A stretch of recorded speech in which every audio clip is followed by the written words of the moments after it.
Hey friends, the Exiles in Babylon conference is right around the corner, April 18th through the 20th in Boise, Idaho. All the information is at theologyintheraw.com. If you do want to attend live, and I would highly recommend if you can afford it, if you have the time to come out to Boise, Idaho, attend the conference live. Space is filling up, so you want to register ASAP. We are tackling loads of really important and very controversial topics. We're talking about deconstruction and the gospel. We're going to hear from people who have had a journey of deconstruction, tell us why they did so. We're going to hear about from women, talking about women power and abuse in the church. We're going to talk about LGBTQ people and the church. We're talking about different Christian views of politics. That should be loads of fun, if not really intense. And we just added a very important pre-conference symposium on the theology and politics of Israel-Palestine. And we're going to have different viewpoints represented, and various discussions are going to be engaged in with that really important conversation. So come to Boise. You can ask questions. You can engage the speakers, engage other people who are at the conference. It is loads of fun. It really is, I would say, the highlight of my year. So again, April 18th to the 20th, Boise, Idaho. Check out all the information at theologyintheraw.com. Hello, friends. Welcome back to another episode of Theology in the Raw. And if you are watching on YouTube, you will notice that I have a new studio. Well, I moved to a different corner in my basement, and my daughter, Aubrey, helped me with all the new lighting, the background, the cool bookshelf you see over to my right shoulder there. And I hope you find the aesthetics a bit more pleasing than the old school Theology in the Raw bookcase, which is just over there, but you can't see it. So really excited about the new studio. Got a new mic, got a new soundboard and everything. So hopefully this sounds good for those of you who aren't watching but are listening. My guest today is my good friend and just a guy who I have so much respect for. AJ Swoboda has a Ph.D. from Birmingham University. He's associate professor of Bible and Theology at Bushnell University, and a lead mentor for the Doctor of Ministry program on spiritual formation, soul care at Friends University. Author of many books, including his most recent book, which really releases the end of February, called The Gift of Thorns, Jesus, the Flesh, and the War of Our Wants. AJ is one of the best Christian writers that I know. He's just just super creative, thoughtful, and I love it when he publishes a new book. So please welcome back to the show for the fourth time, the one and only Dr. AJ Swoboda. AJ, how are you doing this fine Tuesday morning?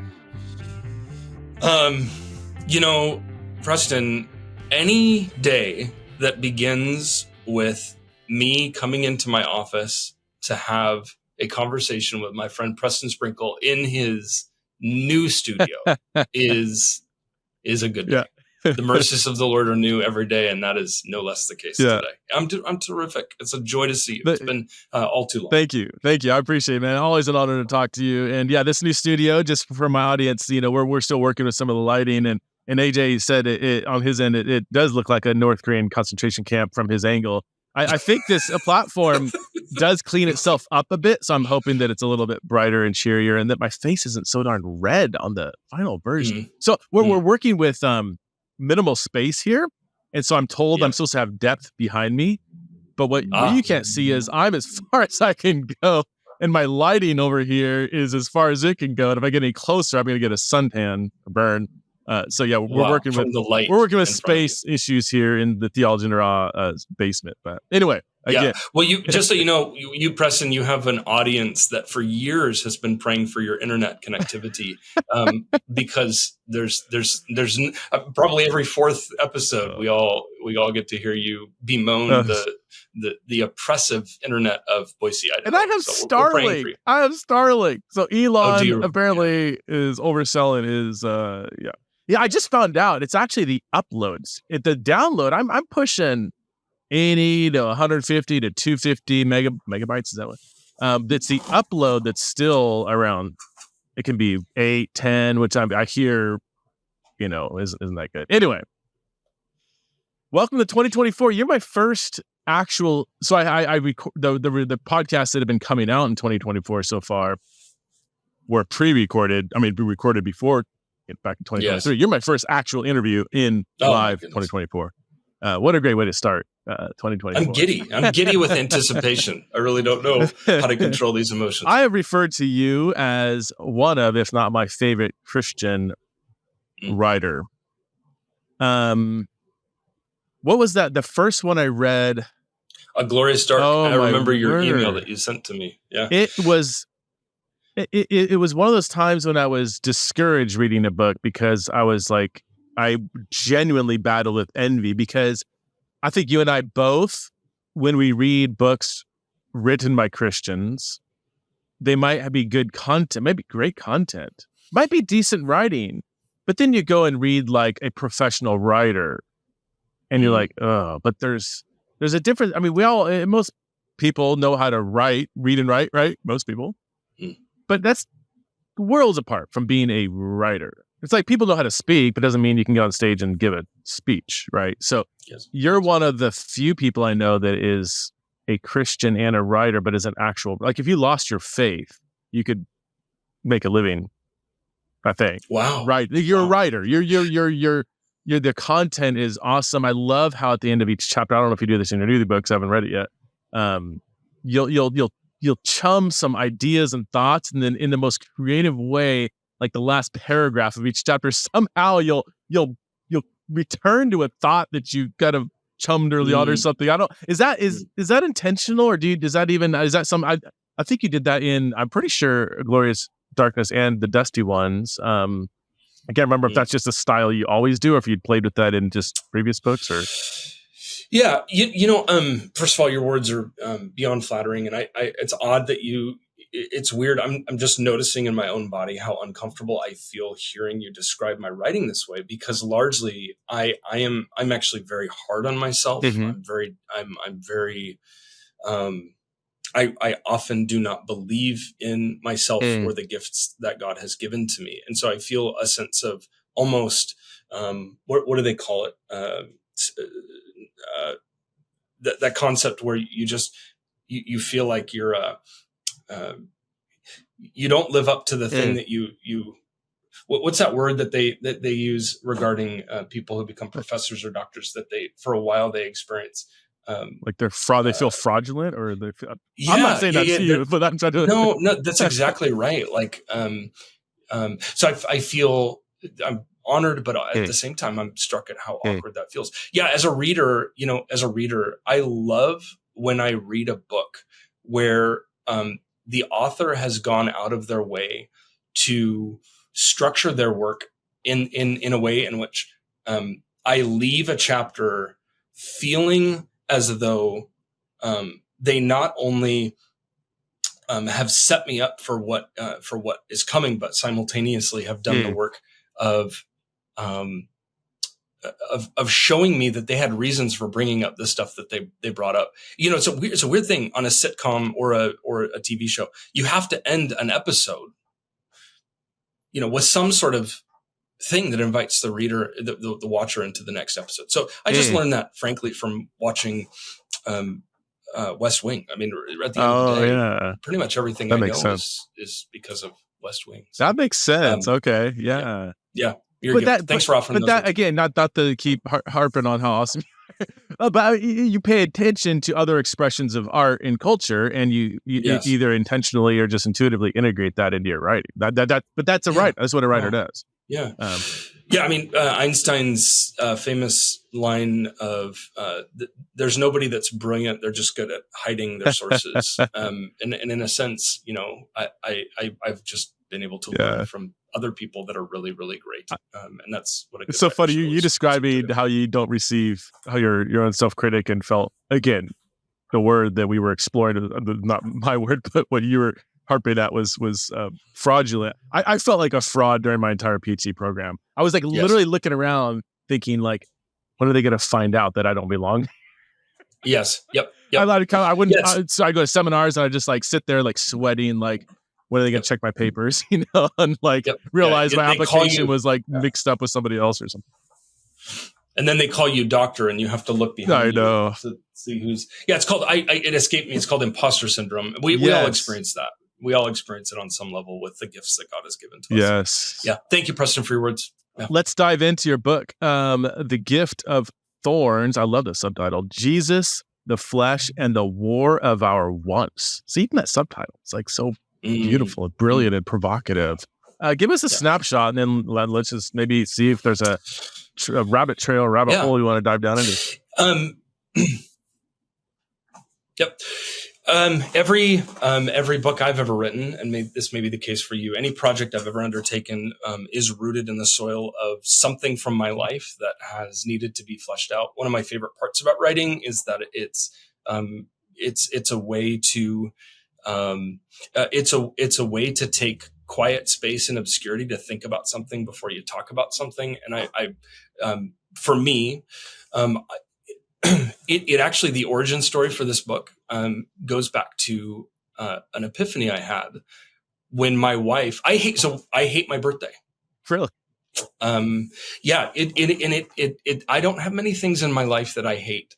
And actually, it's not just I hate my birthday.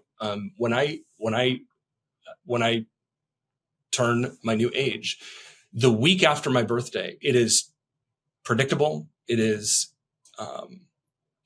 every year. I go into about 1 week after my birthday, I go into a very deep and dark, depressive state every single time. This last year was one of the worst. For a week, I was in the darkest dungeon of my soul I think I'd ever been. And I'm talking, Preston, not I'm sad, but like there have been years where I've experienced suicidal ideation, not wanting to live, not knowing why I'm a human, feeling like I'm a failure as a dad, feeling like I'm a failure as a husband, all these sorts of things. And a couple of years ago, I noticed that when my wife would ask me what I want for my birthday, that question really angered me. I never knew. I never had an answer. And I certainly did not, this is upon reflection, I certainly did not want to have a birthday party. I don't think I've ever had a birthday party for myself. I've certainly never thrown myself one, but I probably only had 2 or 3 in my life. And it goes back to a series of stories from my childhood that when I was a kid, a child of divorced parents and an only child, my parents threw me 1 or 2 birthday parties, but I remember there were not very many kids there. And I remember the shame of feeling like when there's a party for me, nobody shows up. And so I don't want to have a birthday party because I don't want to see who's not going to come. Wow. Okay. So here's the genesis of this book. When my wife would ask me what I want for my birthday, it dawned on me, I don't know what I want. I literally don't know what I want. I don't know what I want to celebrate. I don't know why we would celebrate. I certainly don't know what a gathering would look like. And that little story, that little silly, seemingly unimportant story opened up a jar for me, opened up a whole world for me of something I frankly just never thought about. And that is that I have no problem being discipled in the way I live. I have no problem in being discipled in taking a day of rest or repentance or living into healthy rhythms as a Christian, daily office, prayer.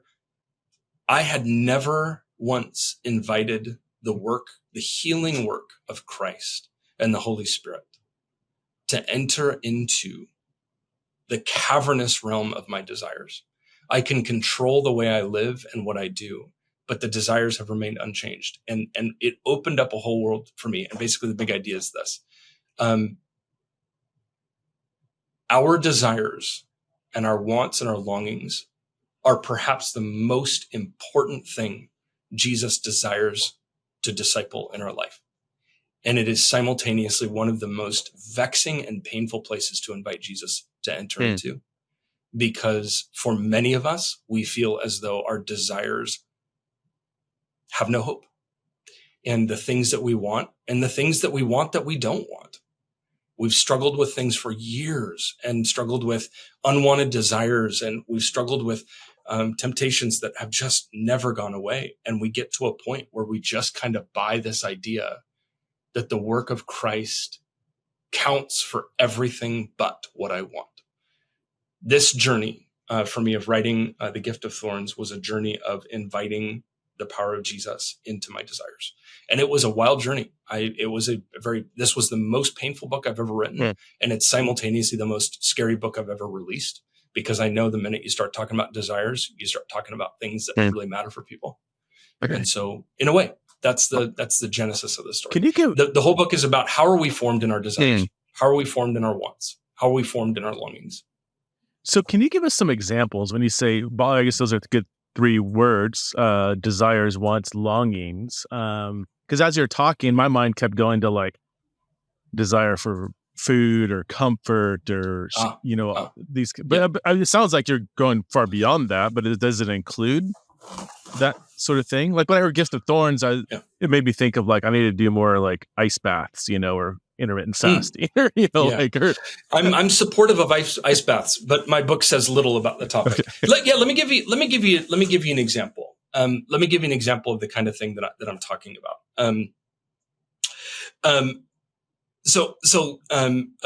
This was 4 years ago, and I've shared this story in a couple of environments, but I don't think I've shared it in a place like this. About 4 years ago, after my wife and I moved from Portland, we'd planted a church before I entered into academic stuff and being a teacher and kind of a public thinker. We pastored. And when we stepped down from that and moved to Eugene, I had this very clear sense that the Lord Jesus wanted me to take a year and not preach. Mm-hmm. Now, that was, and not do any public speaking. That was a huge deal for me, because one of my favorite things to do is I love to preach and I love to speak. It's one of my favorite things to do. I love being in a room and seeing people encounter God because I was able to share something. I love that. It's one of my favorite things in life. And it made no sense. A year, which when your life is being a public speaker or a preacher, that affects the bottom line. It affects like how you structure your budget and your family. It was a really big homiletical fast. It was a big speaking fast. And what I discovered during that time was that for a lot of my soul, I did not love preaching because I loved preaching, and I didn't love speaking because I loved to communicate what God was saying. There were some deep desires in me that Jesus needed to get his hands on, namely the desire to be wanted, the desire to be needed, the desire to be adored, the desire to be looked up to. And those particular desires, which were rooted in some childhood experiences of feeling like I was not being seen, particularly by my father, that essentially I had been using the pulpit and my speaking ministry as a way to salve deep fatherhood wounds. And I could not have seen that had it not been for taking a year off. Usually fasts reveal something of the structure of your heart. They reveal something of the things that you want. When you stop doing something, you all of a sudden realizing the things that you desire. And so in a way, that's a great example of the kind of thing I'm talking about, is that most of our desires reveal something of a deeper nature. It was Richard Keyes who wrote a book about the idols of the heart. Calvin talked about the heart is the idol factory, right? Yeah. This idea that our heart has a way of making idols out of everything. And we constantly need to get at what are the things that motivate us and drive us and make us who we are. And very many of those desires are connected to childhood stories. One of my aspects of this book was dealing with my own sexuality and wrestling with some stories from my childhood that I had never addressed. I had just sort of stuck them under a carpet and pretended like Jesus would deal with them and they would go away, as though the minute I believed in Jesus, all this stuff just sort of ended. And that didn't happen for me. Part of being a Christian for me was allowing God to get under the carpet and finally get into those stories. And what I discovered was that Jesus not only can heal us in the present, he can actually heal us retroactively, that he can go back in our story and meet us in the past. He is the Alpha, the Omega. He's the beginning and the end. And he was there at the beginning for me. And the God so wrestling with my own sexuality as a man was allowing Jesus into my desires. And that's scary stuff, man. Scary stuff. Can you give us some more details there that you share in your book? I mean, I want to go beyond what you share in the book, but because I've heard you talk about this. Yeah. I mean, at the end of the day, I had a number of experiences as a child that were unchosen. A number of things that happened to me, sort of traumatic sexual experiences that put on me at a very young age a whole variety of pressures, temptations, identities that were not words that God was speaking over me. And I actually feel like, for the sake of the conversation, it's not helpful to go into particular detail, because I want to keep it general, for the fact that every single person, I suspect, that's listening to this has some sort of story that goes back to their earliest years, in which their identity and their story kind of collide. But essentially, last December, so this is not this December, but last December, I went for 3 days on a retreat with my therapist to get into my story. I was sort of tired of not getting into my story. I was just evading it, running away from it. And I would say one of the most important decisions I've ever made in my life is getting that phone number and setting up that 3-day session. And I met for 3 days and got into my story. And what I found was that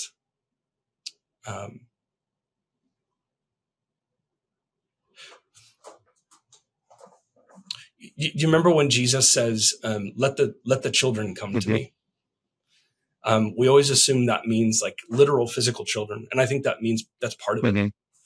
But we often don't let the little child that is our sort of childhood self come to Jesus. And I had never let the little child come to Jesus. I had never let that little kid with those experiences come to Jesus and sit on his lap and to allow him to touch my heart and my mind. And what I found is that Jesus invites all of us to let that little child in us to come to Jesus. And that is the journey of healing. That's the journey of the work of Christ. Yeah. So I think that's probably the best. Yeah. Do you think, I'm curious, could you have healed well without like a professional therapist? I'm a huge fan of therapy. If you asked me 5 years ago, I would have said, I guess if you're really messed up, then, find a therapist. Now I'm like, I don't know how anybody raises kids without like a full solid therapist, Yeah. Let me say up front, just to give not a trigger warning, but just a word to the therapists that are listening to this. I want to share something that could be interpreted as though it is like anti-therapist, and it's not in any way, shape, or form. I need you to know I have a therapist. I wouldn't be sitting here if it weren't for my therapist, and I pay my therapist very well. So I'm the first believer in therapy. Where does therapy come from? Where does the work of therapy come from?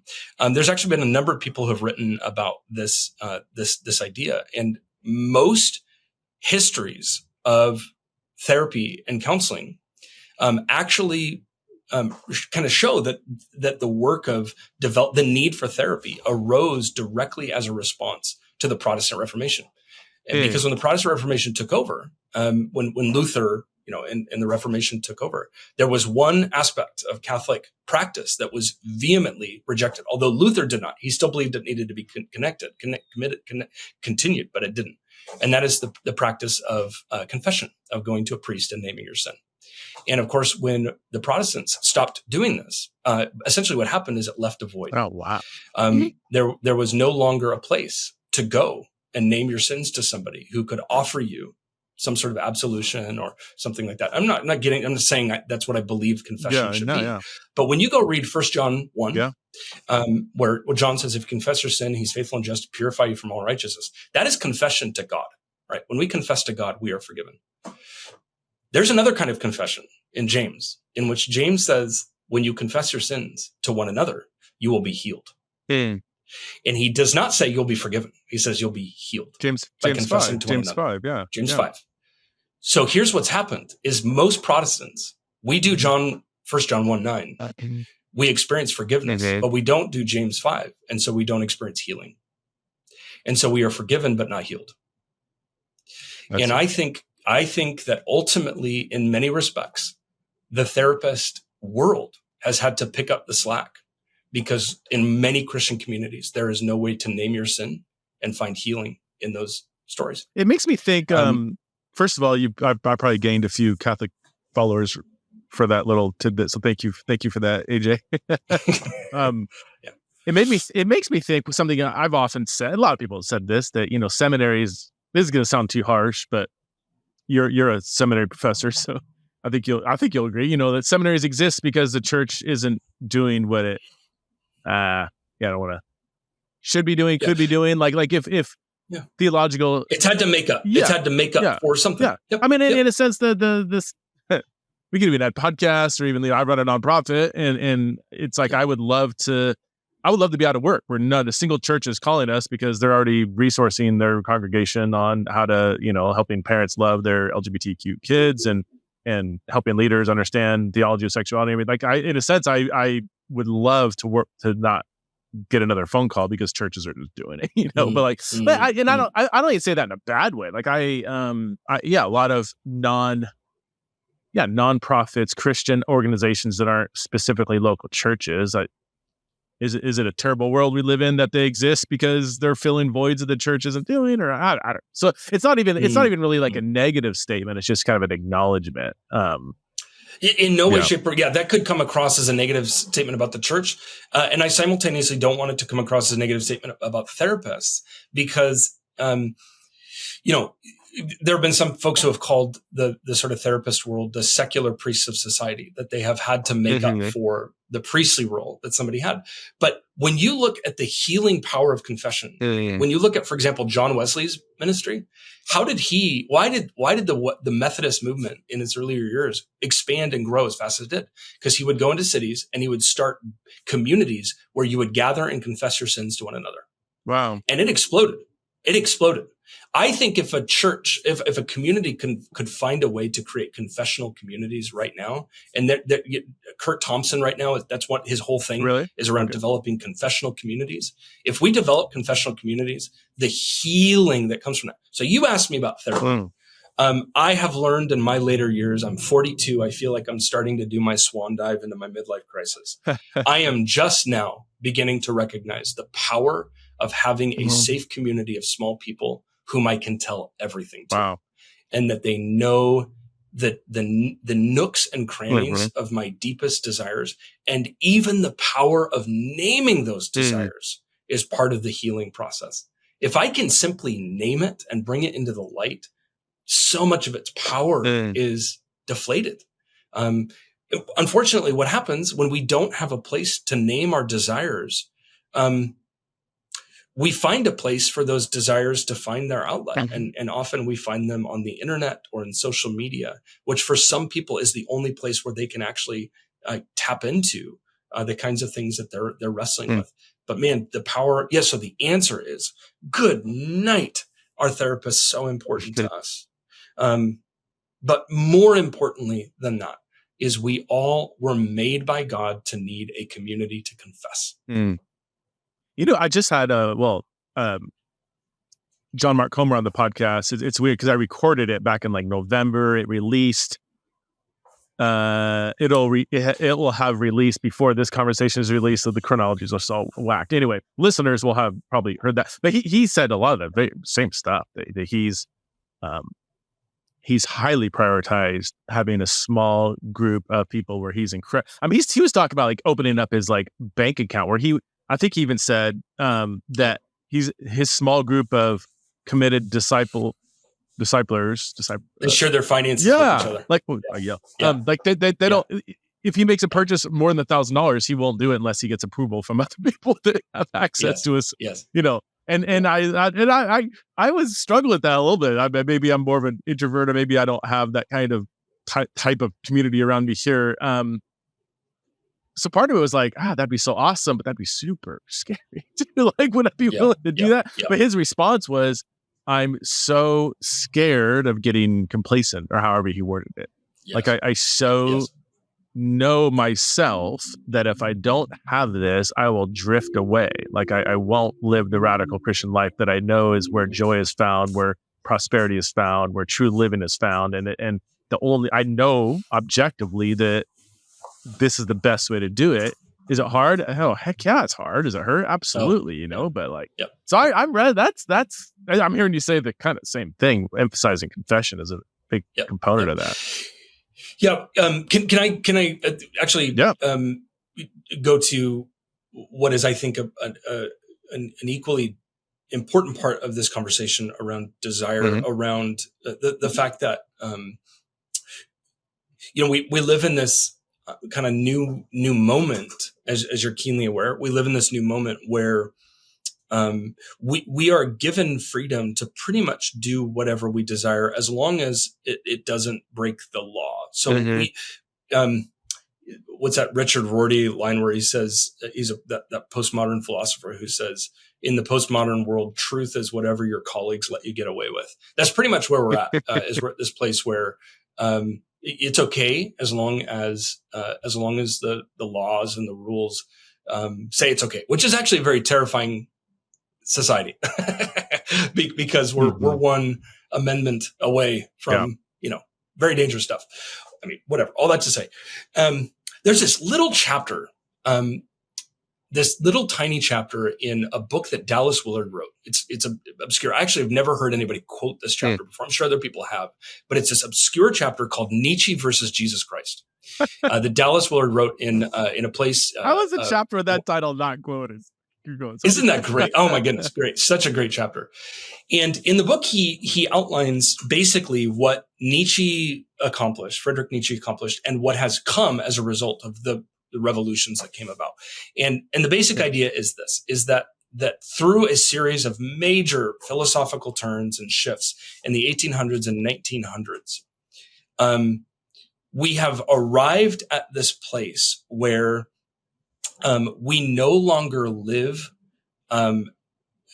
We no longer have a difference between the will and desire. So basically, we see one's will, what they're supposed to do, what the right thing is, the good thing is, and desire are now the same thing. So the will is what you want. I mean, that's American ideology right there. You do you. I mean, it's the whole concept of like, your desire is your will. Your desire means you must do that thing. So he has this section in there about how that leads to a world where we no longer know how to desire. Because when you have every possibility open to you, the human heart cannot handle infinite desires. And so when it is given endless options, it all of a sudden stops desiring. You know this. It's called choice paralysis. When you go to the grocery store and have 1,000 cereals to choose from, and you walk the aisle for an hour trying to find the cereal that's going to bring joy to your week, and you can't do it.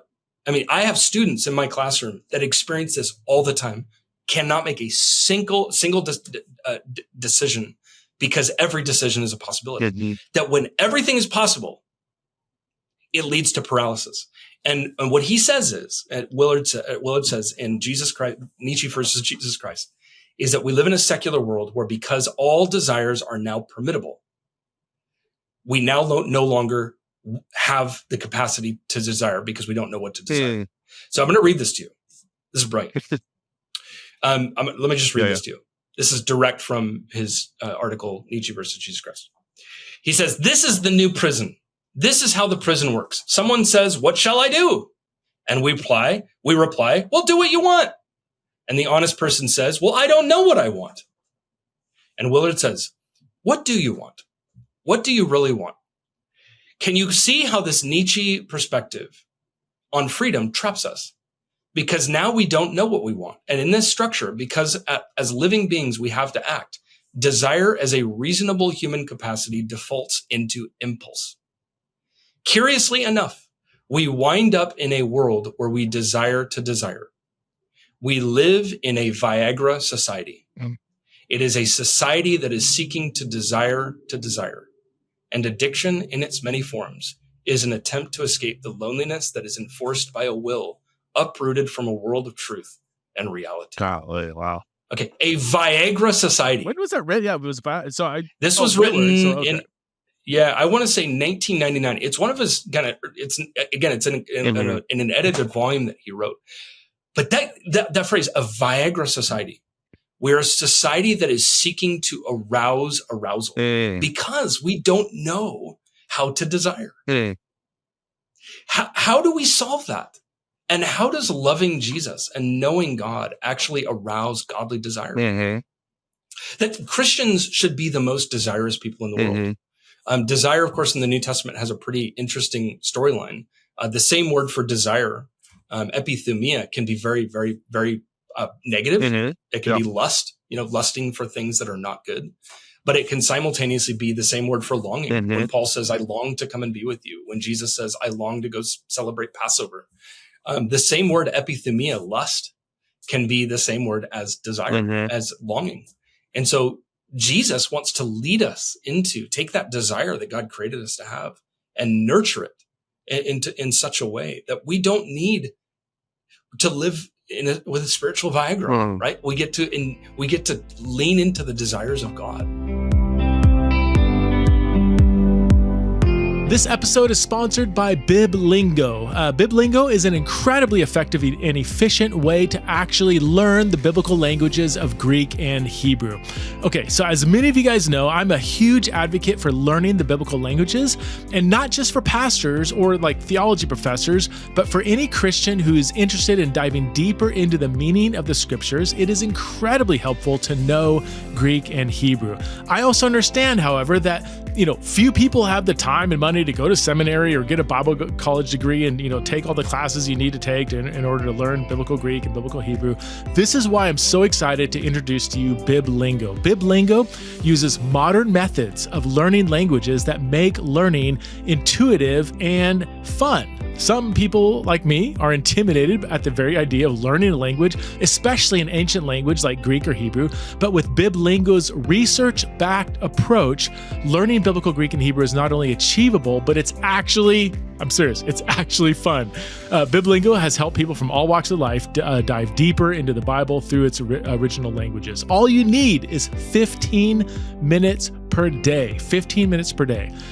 Consistency is the key ingredient to learning any language. And with just 15 minutes per day, you can be reading the Bible in Greek or Hebrew in just over a year. BibLingo breaks down the learning process into interactive activities that can be completed in just a few minutes a day. This makes it really fun and actually doable. You can actually do this consistently every single day. So if you want to dive deeper into your knowledge of the scriptures, just go to biblingo.org/TITR. Okay, that's BibLingo. That's BibLingo.org/TITR. And you can sign up for a free 10-day trial run. Okay, so try it out for 10 days, see how you like it. And if you decide to sign up, you can use the code TITR and you can get 30% off a subscription for a full year. Okay, so biblingo.org/TITR. Check it out for 10 days for free. Then use the code TITR to get 30% off a full 1-year subscription. I really hope you guys check this out. This episode is sponsored by Green Chef. Green Chef is a CCOF certified meal kit company that delivers whole food to your whole body. They're committed to providing a holistic approach to nutrition by offering meals that contribute to your body's overall well-being. As I often say on this podcast, I try to eat as healthy as I can, especially the older I get. I can literally feel it in my body when I load it full of junk food, or not just junk food per se, but even just processed stuff that's filled with tons of fat and sodium and sugar and ingredients that you can't even pronounce. This is why I'm excited about our brand new sponsor, Green Chef. Whether you're keto, paleo, vegan, vegetarian, gluten-free, or just looking to eat more balanced meals, Green Chef offers a range of recipes to suit your preferences. And they actually have a new gut and brain health meal plans that include a whole bunch of different nutritious dinners, clean snacks, and functional drinks crafted to actively support the well-being of your gut and enhance cognitive health. I can use a bit of that. These nutrient-dense gut and brain health recipes are developed in partnership with registered dietitians, and they actually improve digestion, reduce bloating, and also boost energy and immunity. So I invite you to ditch the corn dogs and frozen taquitos and try out Green Chef. Just go to greenchef.com/ 60 TITR and use the code 60, that's 60 TITR, to get 60% off plus 20% off your next 2 months. I mean, that's a crazy good deal, 60% off. So again, go to greenchef.com/60 TITR and use the code 60 TITR.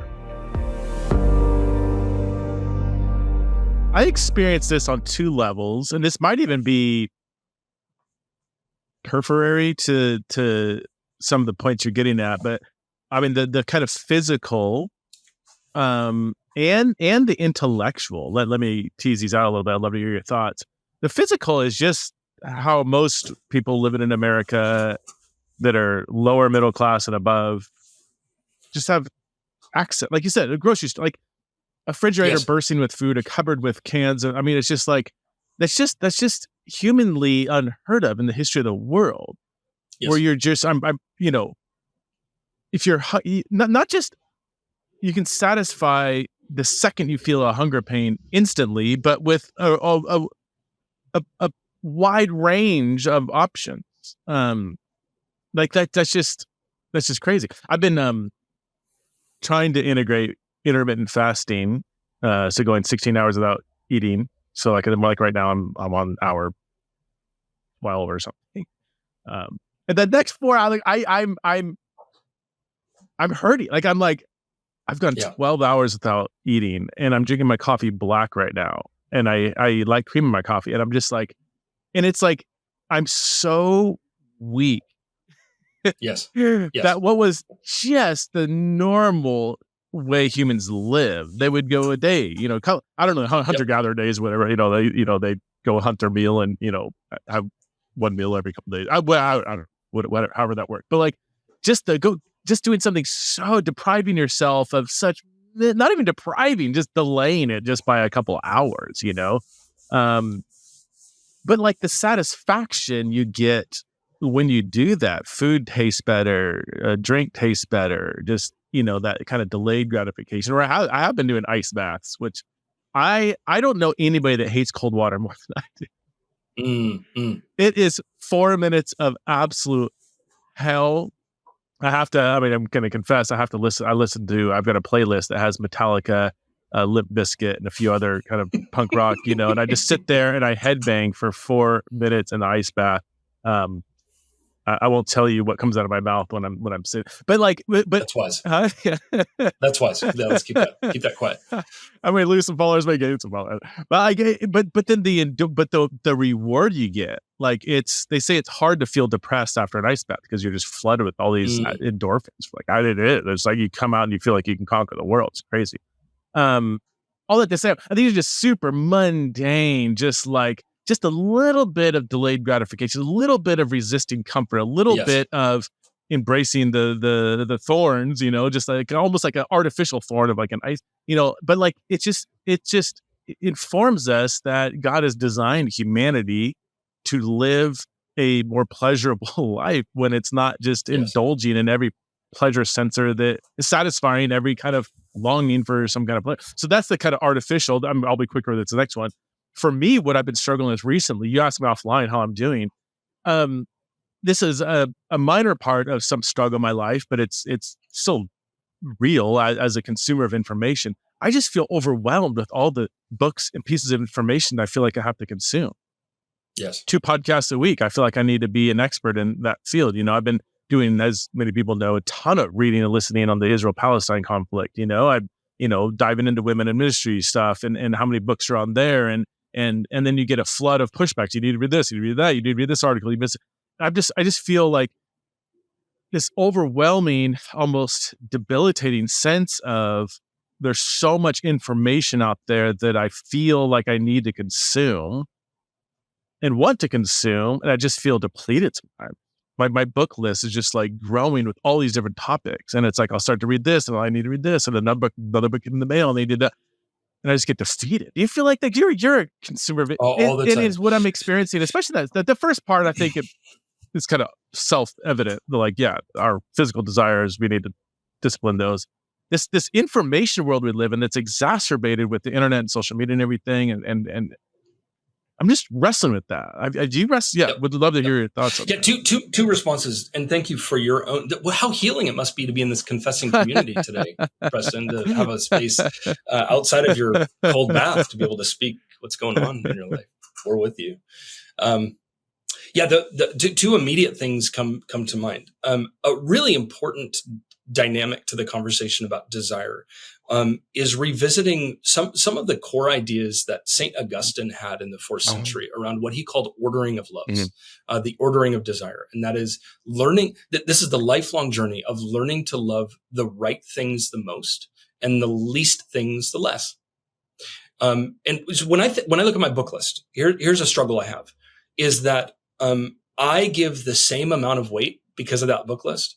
I give the same amount of weight to reading N.T. Wright and C.S. Lewis, to books that are being written today. The idea that I would wait, I'm just saying, it is important for me to deal with first the deepest thinkers. I want to deal with N.T. Wright before I deal with most of the books at the local Christian bookstore. And I'm saying that as a publisher, a person who writes books. Okay. So I'm being critical myself here.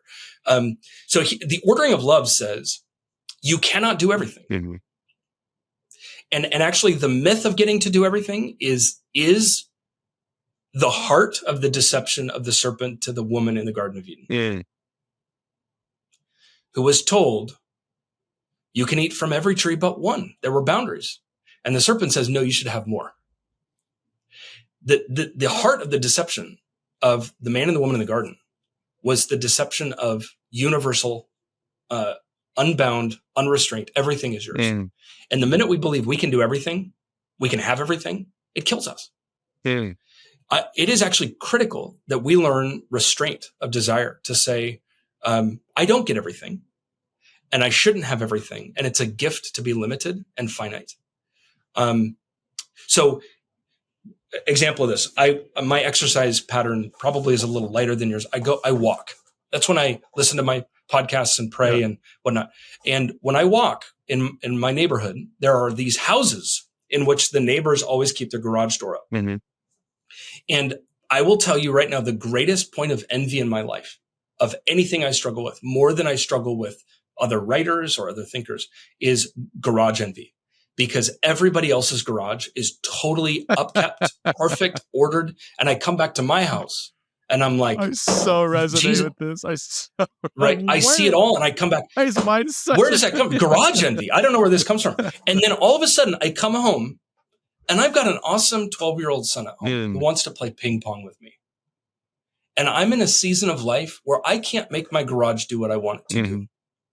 So I've actually had to make a choice.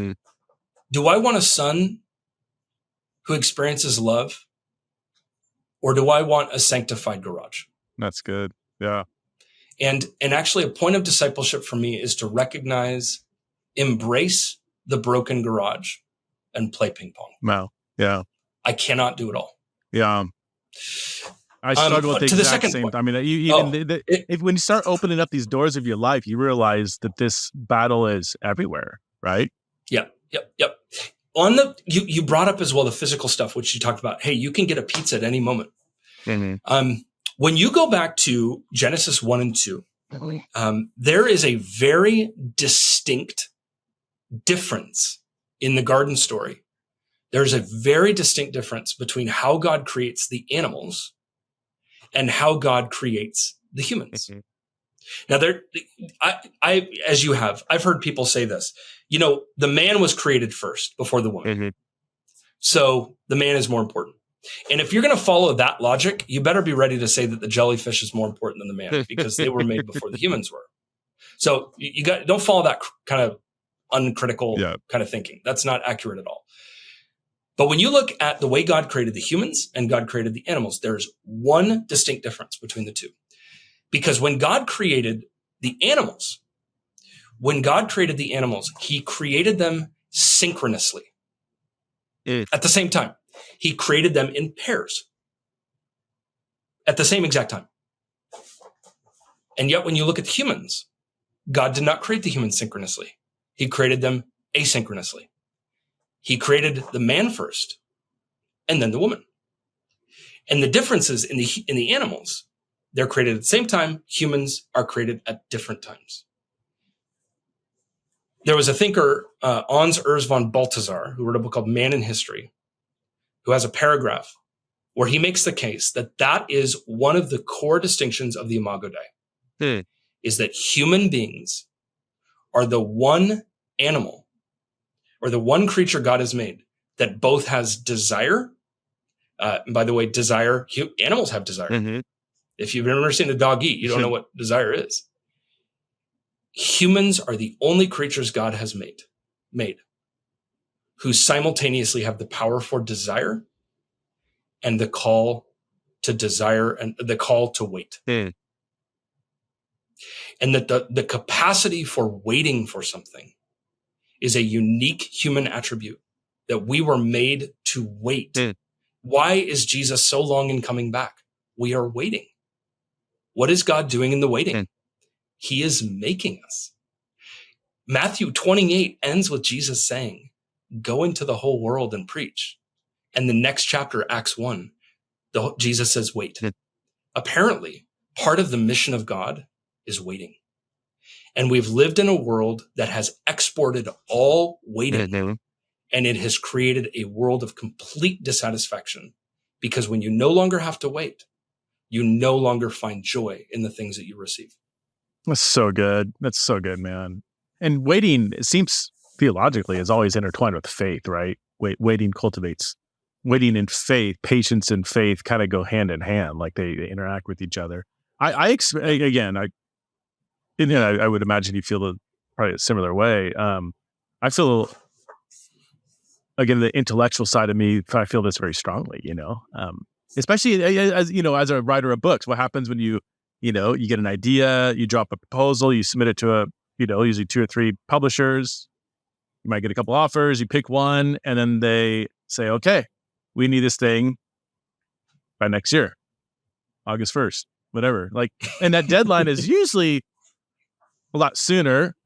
My publishers listen to, I'm not going to name them, but he listens to pretty much every episode. So this is no slam. I get it. I get it. They have to have a deadline. They have to plan. So I'm not, it's just, it is what it is. That was a writer. Usually that deadline looks a little bit like, okay, I can probably make that, and then life fills up, a couple rounds of COVID, family stuff, another project that you sign on to, whatever. And all of a sudden, you're 3 months out and you're like, there's no way I could do justice to this topic and meet that deadline. Yes, that's exactly right. And I've tried the last few years, especially the last year. I haven't even read the book, but Eugene Peterson, The Long Obedience in the Same Direction. I just love that phrase. But I've tried to step back from the rush of getting stuff out there and really trying to get back to kind of pre-internet phase of, this may take me a few years to really think through, or even 2 examples in the podcast. Do you remember way back, 10 months ago when Josh Butler wrote an article for TGC and it blew up? Me too. We talked extensively about it. I just brought this up on a more recent podcast as well. But the whole thing blew up, and then everything, and everybody's it just you go on, if you went on Twitter, it would just be chaotic, right? And it took me like a month to say anything, and I was getting because I endorsed the book. And people found out, what do you think? What do you think?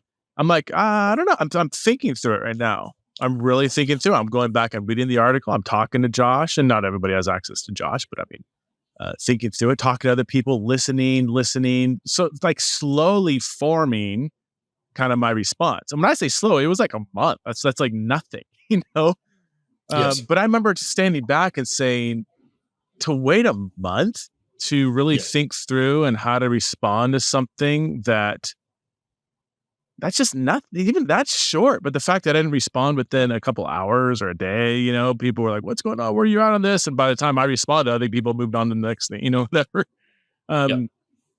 It's hard because it's like we're swimming in a river that's just moving really fast.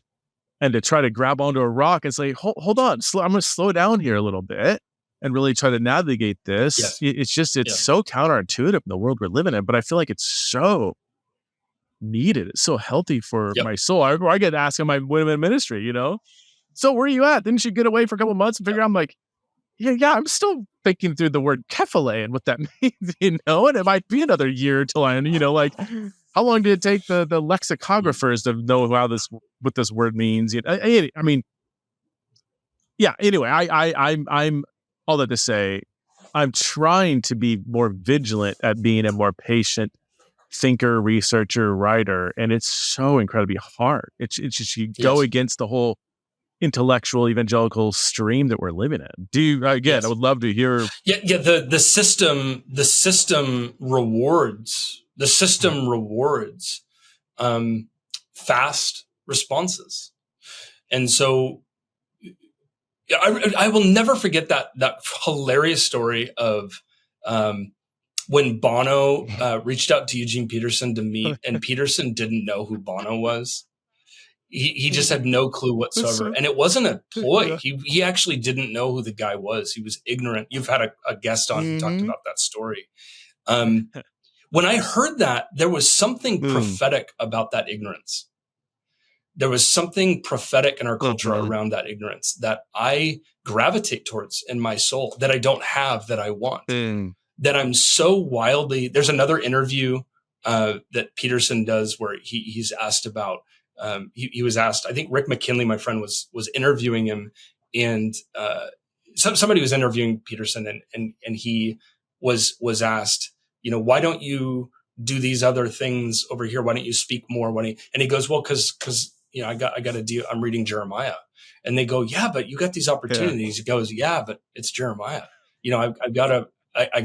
It's like that was his heart. He actually, at the end of the day, his heart had been structured around desiring God at his deepest core. And I hear that, and it sounds like only something somebody from a previous generation would do. But I want that. Yeah.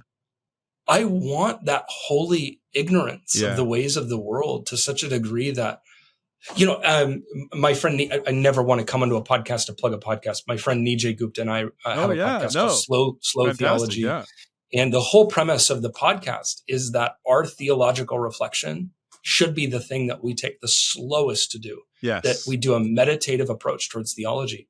We got to remember, in the ancient world, when churches would write Paul a letter, they'd be like, hey, Paul, tell us about the Trinity. Tell us about the Lord's Supper. Tell us about, what we're supposed to do with the gospel. All these, we got people sleeping with each other. What do you want us to do? When people would write Paul those letters, or the letters that were written in the New Testament, all 13 Paul's letters, it would have taken a year or 2 years for those letters to show up.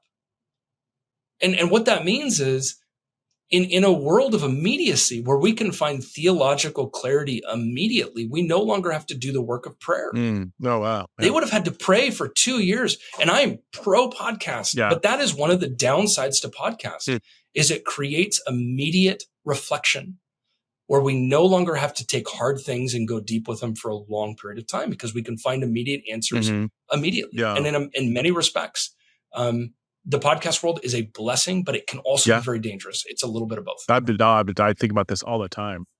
I feel like we're in the eye of the storm. That's not the best analogy, but like, podcasting's blown up in the last few years, right? And we're not going to know the sociological or even spiritual impact and role it plays until for a while, right? It's almost like, printing press was invented 1450.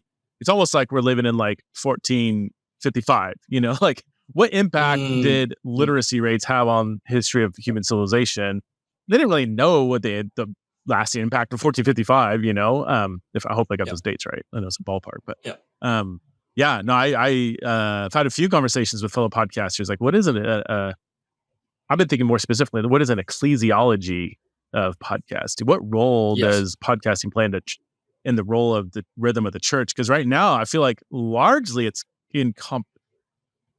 can be in competition, or simply the podcast is posting sermons from the church, whatever. But I would love to see some more thought go into how can podcasting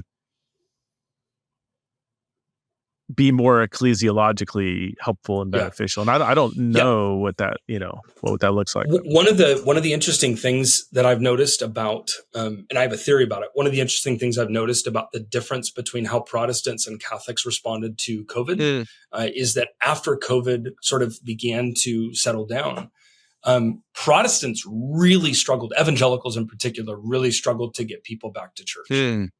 And it's been a very slow return for a lot of communities. Yet when you talk to Catholics, they did not have that struggle at all. Wow. There was no. Keep going. I can see where. Well, there was no like convincing people to come back, and the reason. Here's my theory on why that's the case, is that the Protestant tradition has such a high value of the spoken word as the central part of the service that during COVID they figured out you can get that elsewhere. Yeah. But in the Catholic tradition, the central moment in the service is the sacrament of Eucharist, and you can't replace that. Right. That is irreplaceable. And I think it's simply on an evangelical level, I think we've essentially displaced the church gathering because we can find the highest thing in better preachers or better communicators. That's interesting. And Catholics, to be frank, I think the Catholics are onto something. Well, and the whole sacred space. Smells, incense. Catholic or even Eastern traditions, it's a whole body experience. A buddy of mine who converted to Eastern Orthodoxy pointed this out. Like in Protestant evangelicalism, it's basically you have like one sense that's being, your ears or whatever. You go into a more Eastern context, and your whole body is experiencing community and worship and liturgy and everything. Yep, smell. Yeah. During COVID, a family member of mine who's been in AA for years told me that for a couple of weeks when COVID started, AA continued to do meetings over Zoom. And so for a little bit, they kept doing it, but they figured out that you can't do AA meetings over Zoom because there's one thing you can't do with a drunk. You can't smell. And the only way to know if somebody's being truthful is to be in the room with them and smell them. And it's not a mistake. Oh, interesting. That the smell matters. And I would say if it doesn't smell, is it a sacred space? Again, I'm not diminishing the importance of podcasts. You have one, I have one. Yeah. But there's something lost when we can't smell. And COVID, of course, was the loss of smell. Wow. Yeah. We've become a world that is almost like, or sort of, metaphorically, we become a smellless world. Even the story of Jesus is all about smell. He's born in a barn with animals. It would have stunk like it would have stunk so bad. Yeah. When he dies on the cross, what happened just a few days earlier? He's anointed with frankincense. And in that world, you do not shower. Yeah. He is born into a world that smells like death. And he leaves the world smelling like glory. Golly, did you just come up with that? So the whole, on, man. The whole smell, the church is the aroma of Christ. So you don't have smell. What do you have? That's crazy, man. A theology of smell. Yeah, but why did God create? We could chase down so many tangents. So we're just smell. Here's one more thing. My friend Matthew Sleet told me this. Yeah. He's a doctor. Matthew Sleet told me this. Smell. Your smell, your nose goes right by the part of your brain. So the air that goes in goes right by the part of your brain. So this is from a doctor. I'm not making this goes right by the part of the brain where your memories are held, which is why you can be walking down the street and smell this weird thing. And all of a sudden you're back in second grade classroom. Oh my gosh. Wow. So your smells and your memories are connected. And I think that we were made, what would the Garden of Eden have smelled like? Wow. I think every human being has in their core memory a smell of the garden. And we are all longing for it. We're chasing that smell. We know that smell. And every once in a while we smell it and we go like, wait, I remember C.S. Lewis talked about this, the longing for Eden, that we were made with that longing, and from time to time we get that smell. And that is the memories of God. We were made for that. You know what? That on the smell thing. So I started riding a motorcycle 9-10 years ago. It's been that long. And I immediately recognize when you're driving around town in a motorcycle, you smell so many different things. Like I started riding in Simi Valley where it's a blend of neighborhoods, but then sometimes you go out into the foothills and it's kind of deserty and stuff, and the temperature changes. Like you go into a little valley and all of a sudden it gets kind of colder, and you go out into a field and you smell the field smell or whatever, and then you go by a burger joint, like you just smell life. I remember a buddy of mine, Andrew Steinfeld, who got me into riding my Harley. Said, he's just like, I can't stand riding in cars because you can't smell anything. It's crazy. Yeah. See a dog, watch a dog put its head out the window. And they're just like, because dogs are all smell. I mean, they're just like, it's like a euphoric. Yeah. It's like being on ecstasy and just like taking it all in. I mean, we are smelling creatures. And we were made to smell, and there's a reason church smell is what it is. The church should smell. Golly. AJ, I got to run, and I've taken you up to about an hour. But again, your book, tell me so Gift of Thorns, Jesus the Flesh, and the War of Our Wants. It comes out on February 20th. Did I get that right? End of February. Yep. And it's obviously on pre-order right now. But thank you for allowing me to share about it. And it's a book that I long to see in the hands of people who have walked through it. Well, I rarely, if ever, do this, recommend books I haven't read, but because I know you and I've read almost all of your other books, I'm going to go ahead and just recommend this as worthy to be read, without having read any of it. But AJ, thank you so much for the work you do. It's just an honor and pleasure. You're one of the most encouraging people I know. So keep up the great work. Preston, your ministry and your work is transforming lives, and you are a blessing to so many. Keep up the work you do, please. Thank you, bro. Appreciate it.